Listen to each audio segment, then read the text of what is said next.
നിങ്ങളൊരു തീ തുപ്പുന്ന വ്യാളി, ഡ്രാഗനെ സങ്കല്പിക്കുക. തീ തുപ്പുന്ന വ്യാളി നമ്മൾ കഥകളിലൊക്കെ വായിച്ചിട്ടുണ്ട്, സിനിമകളിൽ കണ്ടിട്ടുണ്ട്. ചില സംസ്കാരത്തിൻ്റെ ഭാഗമാണ് ചൈനീസ് സംസ്കാരത്തിൽ വളരെ പ്രാധാന്യമുണ്ട് തീ തുപ്പുന്ന വ്യാളിയെ എന്ന് സങ്കല്പിക്കൂ. വ്യാളി, നിങ്ങൾ ഒരു ഷെൽ, ഒരു കക്ക സങ്കല്പിക്കുക. ഇത് കക്കയുടെ പുറംതോട്, ഒറിജിനൽ കക്കയുടെ പുറംതോടാണിത്. ഇത് വ്യാളിയാണ്. വ്യാളി ഏറെ വർഷങ്ങൾക്ക് മുമ്പ് എൻ്റെ കയ്യിൽ ലഭിച്ചതാണിത്. It's very powerful. ഇത് വ്യാളി, ഇത് കക്ക, ഒറിജിനൽ ഫ്രം സീ. അപ്പം നിങ്ങളുടെ വ്യാളി എന്ന് പറയുമ്പോഴത്തേക്ക് ബുദ്ധി, വിവേകം, സൗഭാഗ്യം, അറിവ്, സമ്പത്ത്, സമൃദ്ധി, ഐശ്വര്യം. അതുകൊണ്ട് ചൈനീസ് ഡ്രാഗൺ, വ്യാളി ഒരുപാട് പ്രാധാന്യമുണ്ട്. അപ്പോൾ നിങ്ങളുടെ പൊക്കിളിന് തൊട്ട് മുകളിൽ സോളാർ പ്ലെക്സസ് ഒന്ന് സങ്കല്പിക്കുക. Solar plexus, imagine solar plexus.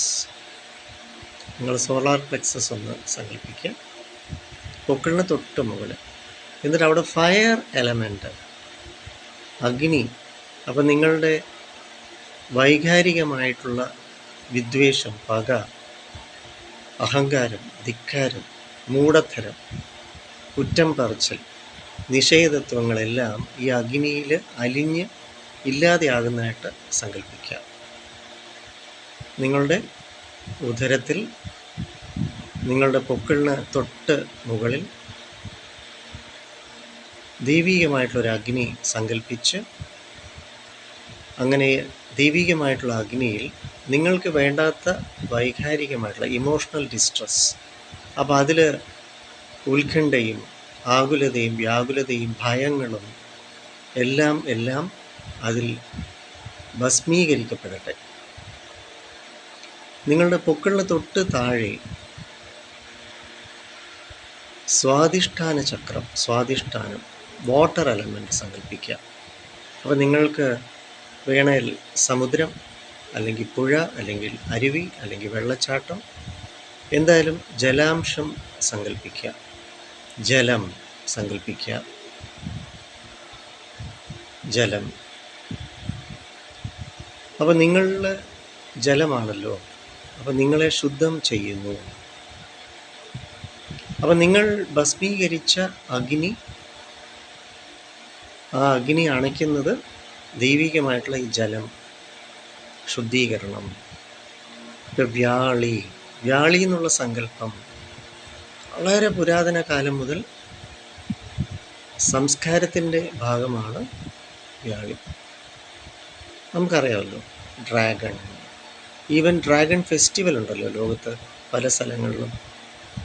വ്യാളി, dragon സങ്കല്പിക്കുക. അങ്ങനെ സൗഭാഗ്യം ലഭിക്കട്ടെ. സൗഭാഗ്യം എല്ലാവർക്കും ലഭിക്കട്ടെ എന്ന് സങ്കല്പിക്കുക. നിങ്ങൾ ശത്രുക്കളായി കരുതുന്നവർക്കും, നിങ്ങൾ വിരോധികളായി ധരിക്കുന്നവർക്കും, ഇനി ഏത് മതസ്ഥർക്കും, ഏത് വിഭാഗത്തിലുള്ള മനുഷ്യർക്കും സൗഭാഗ്യം ലഭിക്കട്ടെ എന്ന് ചിന്തിക്കൂ.